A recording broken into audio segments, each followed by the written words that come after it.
Welcome back, everybody, to the Functional Spirituality Podcast. I'm your host, Ava Arani, and today I'd like to offer an introduction to a series that we've got coming up on the mind. So we're going to look at the different types of mind, the subconscious, unconscious mind, the different models of how the brain works, primarily the triune model of the brain. You may have heard of reptilian, mammalian brain, cortex brain before. And then I'll actually take you through some of the practices. So we'll start with the theory, and then we'll go into some of the practices related to programming the subconscious mind, hypnotherapy, and how to...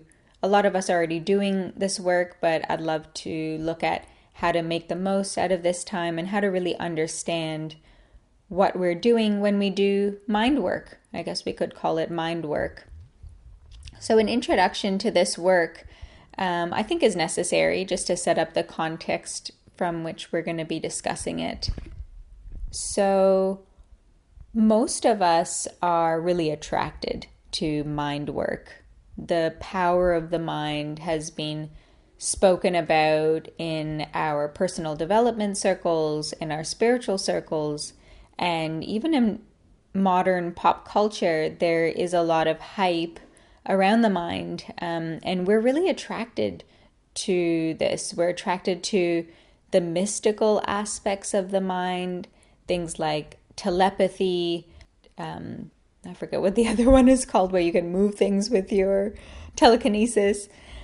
We're attracted to the magical aspects. So maybe you remember that really famous book and movie that came out, The Secret, where people were manifesting physical realities with their mind. We're attracted to the mind because of our attraction and reverence for knowledge, power, charisma. This is manifested through the development and the understanding of how the mind works and harnessing the power of the mind.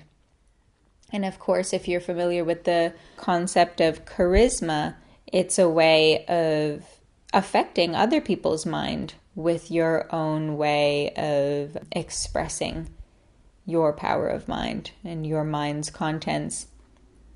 And of course, we're very interested as a human species in this idea of hacking. So biohacking and mind hacking, how to leverage the power and the structures and the way our mind works for particular aims, whether they're supernatural, superhuman, paranormal, and that includes just peak performance as well, as that is paranormal. It doesn't need to mean ghosts and energies and out-of-body experiences to be called paranormal, but things that are outside of the normal range that yogis and meditators and spiritual people and people interested in personal development are pursuing. They're pursuing that hacking element as well.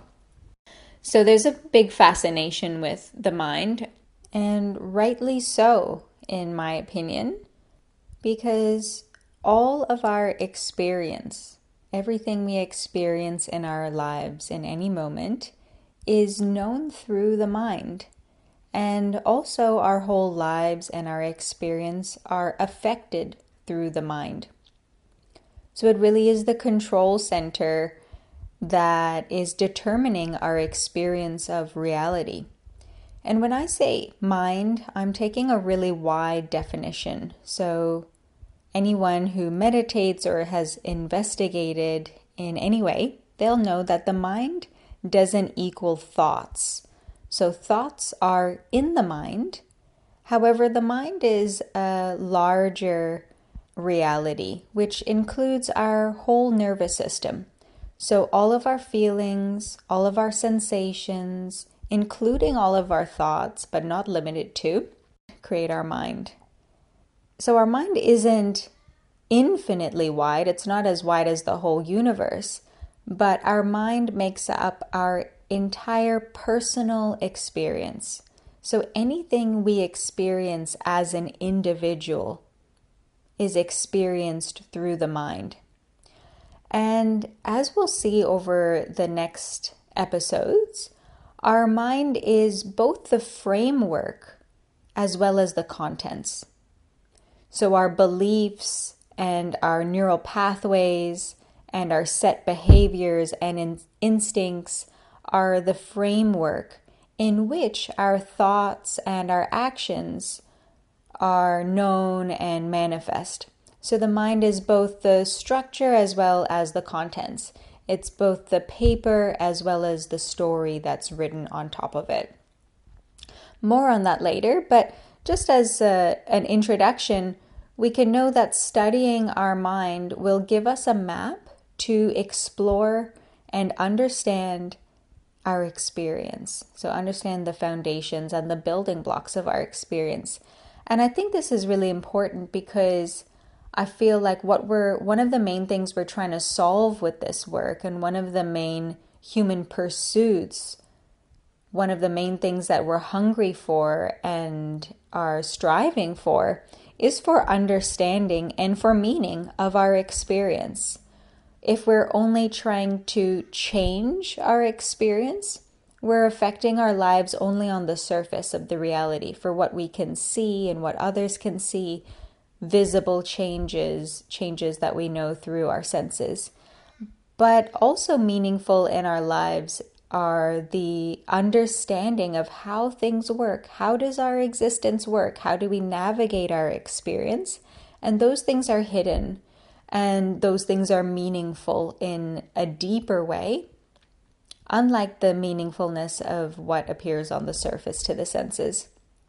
So really the purpose for this series and what I would like to share with you and what I'd hope you to get out of it is, of course, that understanding of how our mind works and what it might mean for us to pursue mastery.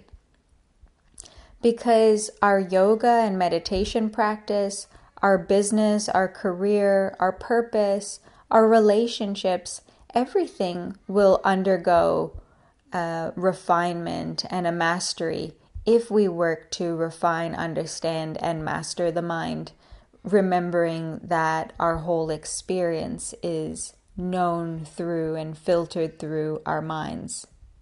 So I'd love to offer you the chance to refine any area of your life, to know that your life can be changed and transformed by approaching this deeper understanding of our existence and how we experience our lives. And yogis have always been interested in the mind. Pre-yoga, I was definitely interested in these ideas that were alluded to, things in the Matrix and in other kinds of movies, ideas about alternative realities and possibilities and potentials and the universal nature of things. I was interested in them, but I had no framework. And when I first started yoga and looking into meditation and yoga, of course, being this philosophy and tradition coming out of India, there was such a richness of things for me to start to explore and experiment with. And then, of course, having a good access point into the whole Western and modern world of consciousness, mind, and these kinds of understandings of the brain, nervous system, and metaphysics that also come from Western practices, science, and philosophy. So there's a lot out there.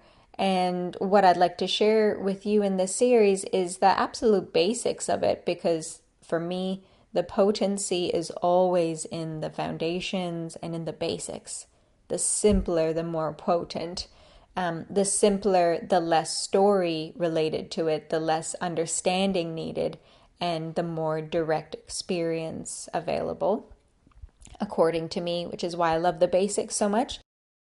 So what I'd really love to share in this series is the basics. So I'll give a really brief introduction in the first part of the series, which will be how it got created. What are the most popular theories of brain, mind, and the nervous system and how it has evolved I'll also speak about how the structure of our mind is based upon or creates even a map of reality. From there, we'll look at hypnotherapy and how to make your own self-suggestion tapes. And then I'd love to offer a few sample recorded self-suggestion tapes. One for abundance and prosperity, which would be pretty relevant for us at this time, April 2020. And I'd also like to then go into how best to listen to these tapes. So it's not enough to just record a self-suggestion tape, but there's a certain way that we actually do the practice and participate in the self-suggestion and self-hypnosis, which make it more effective. And then I'll end with a few more guided self-hypnosis tapes, one for a healthy body and one for healing, hopefully we'll get around to before this is over. So thanks so much for starting this series with me, and I look forward to sharing with you more in the upcoming episodes.